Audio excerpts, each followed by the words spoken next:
Halo, halo, witam serdecznie, a w dzisiejszym odcinku świąteczne wydarzenia oraz nasze pre-KVK, no i postaramy się zobaczyć, jakie mamy szanse w tym KVK, które właśnie przed nami.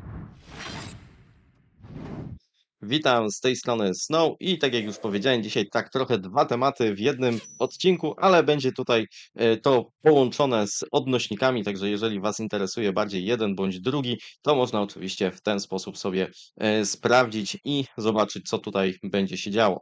Okej, zacznijmy być może od tych wydarzeń, bo tutaj na razie przynajmniej nie ma ich zbyt wiele. Jak widzimy tutaj mamy informację, co jeszcze nas czeka, więc będzie na pewno ta wojna w ruinach, spoko, złote głowy praktycznie za darmo. Mamy szkolenie Lohara, to mniej więcej myślę, że wszyscy wiedzą, o co chodzi. Polecam do moich wcześniejszych odcinków. Ostatnio mi się udało chyba wygrać, także no zobaczymy. Będzie dosyć duża presja. Oczywiście minus dla łuczników jest cały czas zachowany, ale myślę, że teraz na pewno będę w stanie gdzieś tam w top 10 się uplasować, a może nawet wyżej. Spoko, potrzebuję złotych rzeźb teraz bardzo, także to mi się na pewno bardzo przyda. Oprócz tego nie mamy wydarzenia, na które gdzieś tam po cichu liczyłem. To jest takie wydarzenie, gdzie mamy tak jakby te losowanie grupowe. Tego jak na razie nie widać. Nie wiem, jak to będzie. Może się pojawi później, albo po prostu nie ma tego tutaj. Nie wiem, nie wiem. Albo coś zmienili i w końcu im nie wyszło, ciężko powiedzieć. Jest w ogóle bonusowa Arka Ozyrysa po tych zmianach, które były. Udało nam się zarejestrować, także jakoś tam zagramy, ale na pewno bez wielkiej spiny. Ważne, że będziemy, także znowu 5 główek gdzieś tam wpadnie. Co mamy jeszcze? Mamy tutaj te skórki, o tym już mówiłem wcześniej, także nie będę się powtarzał. Mamy ten piknik z dostarczeniami. Tutaj Wam pokażę, że ja dostarczyłem, jak widzicie, bardzo dużo. Nie wiem, czy o tym już mówiłem, ale teraz mamy tych rabusi, maruderów. I ja postanowiłem, że nie będę zbyt wiele ich zabijał pierwszego dnia i skupię się bardziej na drugim dniu. Tak czy inaczej nie robię ich jakichś ogromnych ilości, ale tutaj się opłaca ze względu na to właśnie, zobaczcie, jeśli chodzi o mój udział, jestem zdecydowanie na pierwszym miejscu. To tak raczej nie zostanie do samego końca, ale zawsze jest to jakaś szansa na jakieś małe nagrody. Może mi się uda chociaż jakieś fajne przyspieszenie tutaj dostać, jest to jakiś plus. Nie ma tu oczywiście świetnych nagród, bo nawet gdybym był pierwszy, to 2 dni przyspieszenia, to umówmy się, nie jest nic nadzwyczajnego, ale to mi się też przyda później przy wymianie, bo możemy tutaj sobie wymienić później na złote klucze, mogę sobie wymienić na drewno, to też no niby nic, jednak coś tam. No dobra, tutaj to naprawdę te drewno to nie jest nic nadzwyczajnego, ale na pewno gdzieś tam będę wymieniał też na złote rzeźby. I cokolwiek innego nie będę chciał, czy to będą materiały, czy może nawet przyspieszenia, to będę miał. Oczywiście bardziej to będzie zależało od tych słomianych kapeluszy niż od pisanek, których teraz mam bardzo dużo, ale zawsze lepiej mieć niż nie mieć i się tym nie przejmować. Oprócz tego mamy to siedmiodniowe wydarzenie, które w ogóle wydaje mi się, że kiedyś nie można było zobaczyć tych dni, które będą do przodu, co jeszcze będziemy musieli zrobić, ale tutaj nie wiem, czy zauważyliście, też jest jedna mała zmiana. Bo zwykle mieliśmy tylko te wydarzenia, które teraz pokazuję, czyli tutaj na przykład dostawaliśmy, chociaż wydaje mi się, że tutaj dostawaliśmy z kolei za zalogowanie były kapelusze, także w sumie to było lepsze chyba. Teraz chyba tych kapeluszy będziemy mieli więcej, ale codziennie będziemy mieli tylko 24 godziny na zrobienie pewnych rzeczy. Czyli zobaczcie, tutaj na przykład musimy spróbować Lohara i dostaniemy jeden kapelusz, a jak zbierzecie odpowiednią ilość surowców, to 2 kapelusze. No te surowce będą dzisiaj trudne dla mnie, kiedy robię rabusi, ale może później mi się uda zdobyć te 20 milionów jakiś kilka razy, obrócić tymi moimi marszami do zbierania. Może mi się to uda, bo te 2 kapelusze są oczywiście fajne, to jest taka waluta, którą później właśnie na tym tutaj możemy wykorzystać do kupowania chociażby złotych rzeźb i tych najfajniejszych rzeczy. No i będziemy mieli takie szanse też w przyszłości. Tutaj w ogóle teraz by mi bardziej pasowało z tymi barbarzyńcami. Czy to jest lepsze? Wydaje mi się, że niekoniecznie, bo wtedy dostawaliśmy różne rzeczy za darmo. Tutaj mam na przykład, zobaczcie, zwiększenie siły. Mamy 8 tych kapeluszy, no to spoko, tylko właśnie czy mi się będzie chciało akurat wtedy zwiększać siłę? Wątpię. Co tutaj mamy? Zakup przedmioty na stanowisku gońców, no to jest nawet niezłe. Wykorzystanie przyspieszeń, chyba nie jest to dużo, więc w sumie trochę tych kapeluszy będzie można dostać. Wydaje mi się, że koniec końców chyba więcej, więc może to jest plus. W każdym razie jest różnica. Różnica jest tutaj też w tych skrzyniach, bo zobaczcie, za wykonanie tych rzeczy będziemy tutaj dostawać skrzyni, czyli nie będzie tak jak zawsze, że dostajemy, wiecie, epickie złote rzeźby, tylko tutaj też pojawiają się kapelusze, pojawiają się pisanki, pojawiają się przyspieszenia. Także w sumie wydaje mi się, że ta zmiana jest na plus, bo kiedyś totalnie mnie nie interesowało, czy wykonywałem te zadania, czy nie, bo i tak na końcu można było zdobyć co najwyżej złote rzeźby i rzeczy, które mnie totalnie nie interesowały. Teraz te przyspieszenia, jak sobie tak policzymy je wszystkie do kupy, no to nie wiem, czy się nie zastanowię właśnie, żeby zrobić te wszystkie rzeczy i żeby zbierać te monety, tak żeby otworzyć te 95. No tutaj te przyspieszenia całkiem są niezłe. Jeśli chodzi o surowce, to też szału nie ma, ale znowu mamy te kapelusze, więc w sumie to jest spoko. O szkoleniu już mówiłem. Ten szczęśliwy traf to nie jest kwestia tych wydarzeń, które są wielkanocne, od razu mówię, tylko to jest kwestia z tego, że my jesteśmy teraz pre-KVK. Zanim jeszcze przejdę do tego pre-KVK, to pokażę Wam, co mamy tutaj. Mamy tutaj nagrody za doładowanie. Moim zdaniem nie są one takie dobre. Ja wolę jednak te nowe, bo to są te stare, w których wiecie, mamy złote rzeźby, ale właśnie mamy je na drugiej skrzynce i później dopiero na czwartej i na piątej i trzeba zawsze doładować za 2500 klejnotów. Wydaje mi się, że dużo lepsze jest to wydarzenie, gdzie możemy sobie po prostu wziąć jednego, wybrać dowódcę i spokojnie na każdym poziomie dostajemy rzeczywiście te złote rzeźby. Tutaj jest tyle plus, że jeżeli ktoś nie ma jakiegoś dowódcy, na którym pracuje, to dostaje uniwersalne złote rzeźby. Jest ich mniej. Wydaje mi się, że koniec końców trzeba wydać więcej, no ale tak jak mówię, no jednak uniwersalne, a jakieś dedykowane to jest jednak trochę różnica. Wydaje mi się, że te pozostałe nagrody też są słabsze tutaj, ale znowu jak kto woli. Ja tutaj nie planuję jakoś specjalnie się skupiać na tym, aczkolwiek nie wiem, czy to nie będzie związane też, kiedy my będziemy w KVK? Nie, chyba nie, bo te pop-upy tutaj się do tego nie liczą, więc w sumie nie ma co się na tym jakoś specjalnie koncentrować. Okej, popatrzmy tutaj, mamy też leśne cuda, pojawiło się, tutaj będziemy mieli przede wszystkim kapelusze, które mogą niektórych zainteresować, bo myślę, że te pozostałe nagrody są po prostu takie sobie. Wydaje mi się, że tutaj też może być ciekawie, kiedy pojawi się to wydarzenie z tym losowaniem grupowym. Wtedy może się naprawdę tutaj zrobić ciekawie. Może wtedy właśnie jakieś takie podwójne będzie łączenie, że będziemy sobie kupować te jakby bilety na losowanie grupowe tutaj i tu będziemy sobie zbierać złote rzeźby. Może to się jakoś będzie kalkulować. Na razie nic więcej tutaj szczególnego nie ma, więc też nie pokazuję. A teraz przechodzę już do naszego pre-KVK. Na początek zobaczcie, jeśli chodzi o mnie indywidualnie, 1 000 000 punktów. O, tutaj jeszcze mogę sobie wymienić, także od razu to zrobię. 1 000 000 punktów i zaraz będziemy sobie otwierać też te skrzynie tutaj z pre-KVK, także to też Wam pokażę. Jeśli chodzi o ranking królestw, mój ranking to jestem na 86 miejscu, gdzie w ogóle naprawdę się jakoś wielce nie starałem. Trochę robiłem. Myślę, że 1 000 000 punktów to jest naprawdę w miarę w zasięgu. Też nie planuję jakoś strasznie dużo robić więcej, bo jeszcze zostało mi teoretycznie pół dnia, żeby nabić więcej punktów. Jeśli chodzi o królestwo, tak jak widzicie, na 24 jesteśmy na miejscu 16.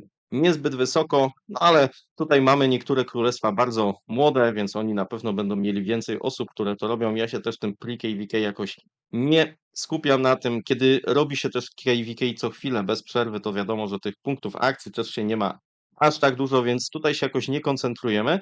Aczkolwiek pokazuje to dużo i jeszcze się będę do tego odnosił, kiedy Wam pokażę, jaki jest podział w ogóle na tym KVK, bo oczywiście ja uważam, że pre-KVK nie ma bardzo dużego znaczenia, jeśli chodzi o wojnę, ale jakieś tam też ma, warto się też czasem do tego odnieść, warto to zobaczyć. No tak czy inaczej widzicie, że na pewno żadnych tutaj wielkich nagród mieć nie będziemy z tego pre-KVK, więc na pewno nie będziemy tutaj ani trenować, ani nic robić, ale w dzisiejszych czasach naprawdę bardzo niewiele królestw się jakkolwiek koncentruje na tym pre-KVK. No zależy.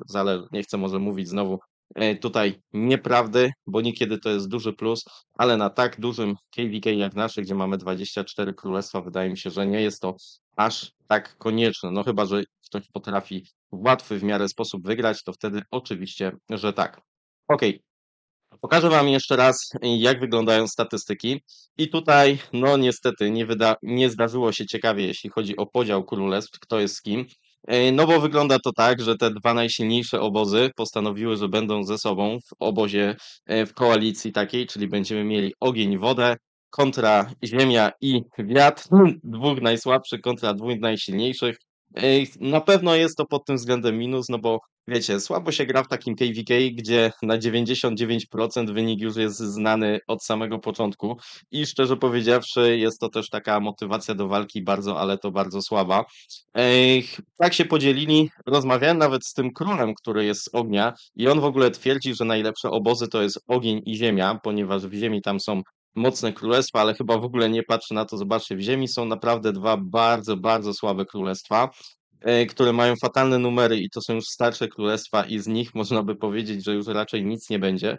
Oczywiście jest tam też mocne królestwo, które za chwilę wam pokażę, no ale myślę, że to jest i tak masakra. Plus jest taki dla nas, że nam jest w sumie wszystko jedno, bo jak za chwilę wam pokażę, każde z tych królestw ma jeden taki jakiś naprawdę mocny sojusz, poza wiatrem, poza nami. Tutaj jak my byśmy mieli jeszcze jeden taki naprawdę jedno takie bardzo mocne królestwo, wtedy to by było spoko, tak? Gdybyśmy mogli wymienić jedno tych takich słabszych naszych królestw na jedno takie bardzo mocne, wtedy rzeczywiście byłoby o czym rozmawiać, a tak to myślę nie bardzo. Myślę, że najprawdopodobniejszy scenariusz będzie taki, że w Z5 po prostu przegramy z wodą, Ziemia przegra z ogniem i to będzie praktycznie koniec tego KVK. Wydaje mi się, że można było to zrobić lepiej. Wydaje mi się, że podział, że my bylibyśmy z wodą, byłby ciekawszy, że tam byłoby więcej walki, ale cóż, nie do nas tak jakby należała decyzja, trudno. Myślę, że to będzie ogólnie raczej nieciekawe KVK, przez to, ale cóż, co można zrobić? Dla mnie w ogóle te Heroic Anthem nie jest zbyt ciekawym KVK, a że my tutaj tak się nastawiliśmy bardziej na recovery niż na jakieś wielkie granie, no to zobaczymy, jak to będzie wszystko wyglądało, ale nie mam tutaj jakichś wielkich nadziei. Ja tak czy inaczej będę walczył. W sumie pod moim względem to, że to się tak ułożyło, nie jest nawet tak najgorzej, bo będę mógł sobie odbudować trochę przyspieszenia, będę mógł sobie zobaczyć, jak te Siege pracuje, nie będę musiał być jakoś taki, wiecie, jak zwykle, bardzo skupiony na tym, żeby tam operować markerami, żeby bola trzymać, żeby, nie wiem, swarmować rally i tak dalej, i tak dalej. Będę mógł grać na siebie. Ja będę się starał, żeby sobie wbić po prostu te 8 miliardów punktów zabicia. Mam nadzieję, że to mi się uda. To nie jest jakieś wygórowane tutaj liczby, ale zobaczymy, jak te walki, czy te walki w ogóle będą wyglądały i ewentualnie jak. Zawsze jak się przegrywa, to jest dużo jakichś takich okazji, gdzie można wykorzystać nieuwagę wroga, więc na to też po cichu trochę liczę, bo te królestwa, które tutaj macie, jak sobie jeszcze raz zobaczycie, one nie są jakieś mega mocne. Tutaj jest tak naprawdę kilka mocnych królestw, a wszystkie pozostałe są totalnie przeciętne, więc myślę, że tutaj ze zdecydowaną większością królestw możemy spokojnie sobie poradzić i powalczyć. Tylko jest kilka takich, które, no właśnie, od nich będzie tutaj zależało, a u nas takiego królestwa niestety, ale brakuje. No i właśnie, chciałem wam pokazać, jak te królestwa wyglądają.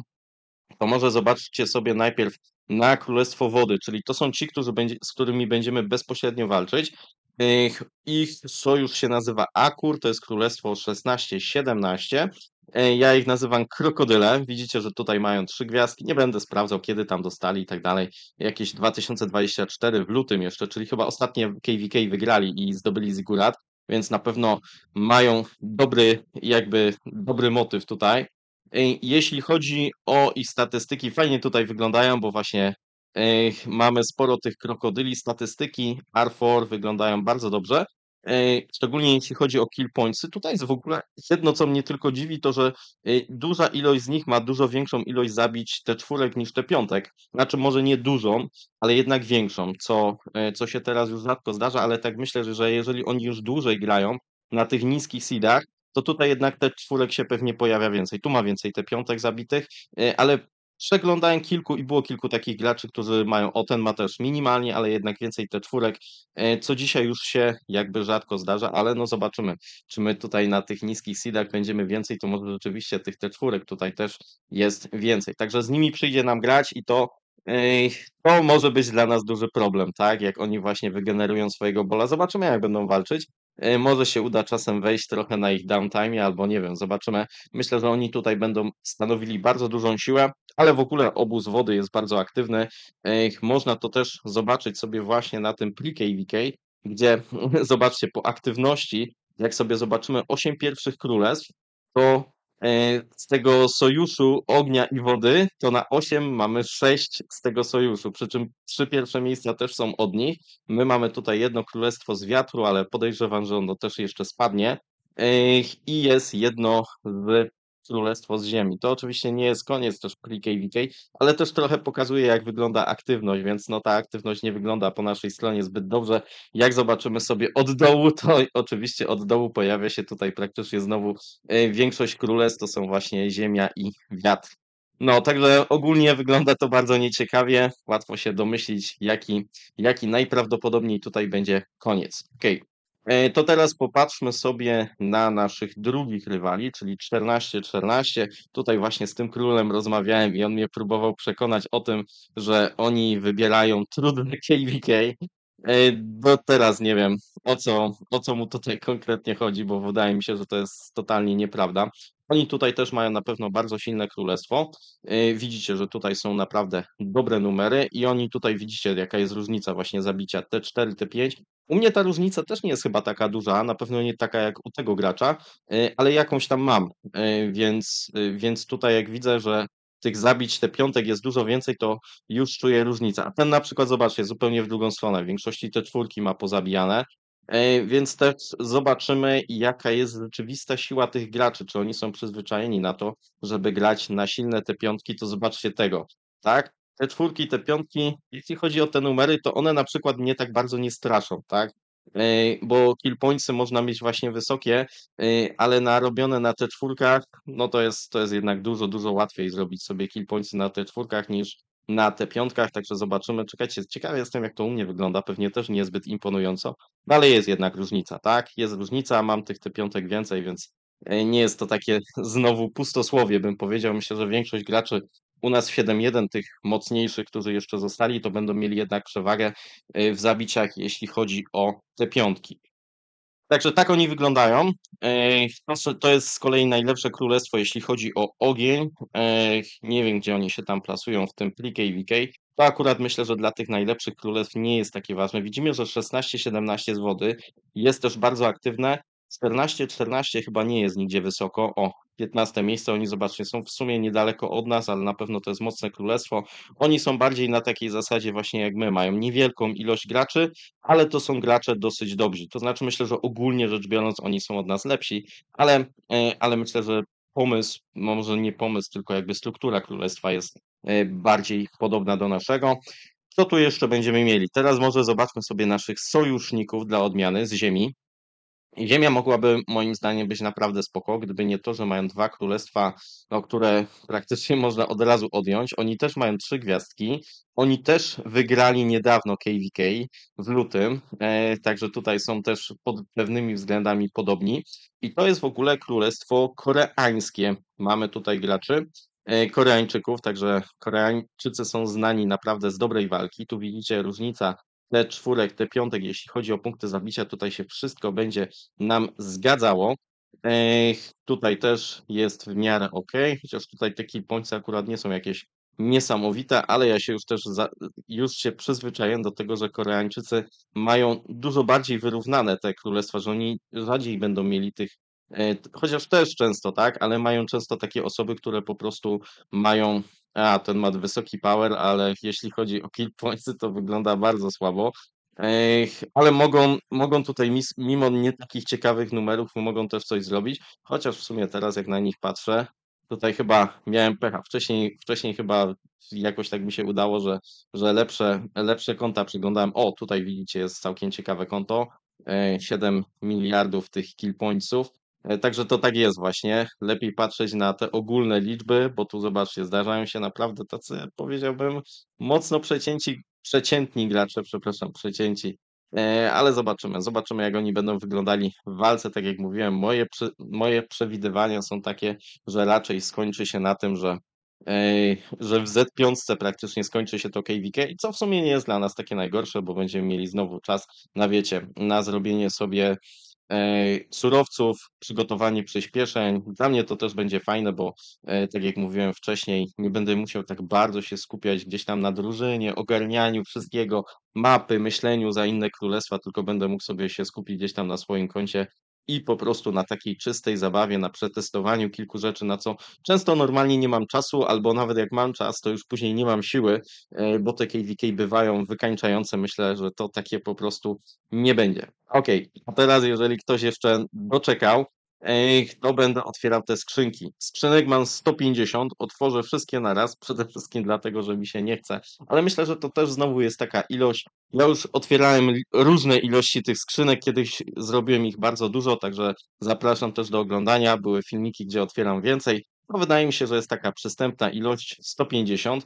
Łatwo też sobie policzyć, bo to jest w okolicach gdzieś tam 1 000 000 punktów, więc gdybyście zdobyli 1 000 000 punktów i otworzyli tyle, to możecie się mniej więcej spodziewać takich nagród, które ja teraz będę miał, chociaż oczywiście tutaj zróżnicowanie jest bardzo, ale to bardzo duże, także nigdy nie wiadomo. Ja tutaj głównie patrzę na te przyspieszenia 3-dniowe, które mnie interesują najbardziej ze wszystkiego, ale inne rzeczy też myślę, że będą spoko. Takiego podsumowania nie będę robił, bo zobaczcie, mam tutaj niepootwierane surowce teraz, mam jakieś przyspieszenie, nie chce mi się po prostu tego liczyć. Zobaczcie, 3-dniowe mam jeszcze z poprzednich tych maruderów, także tych przyspieszeń jeszcze całkiem sporo mam.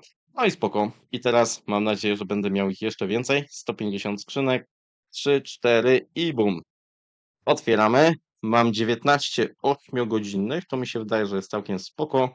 Tutaj widzicie, mam surowce, mam oczywiście materiały, tutaj jakieś mniejsze klejnoty mam.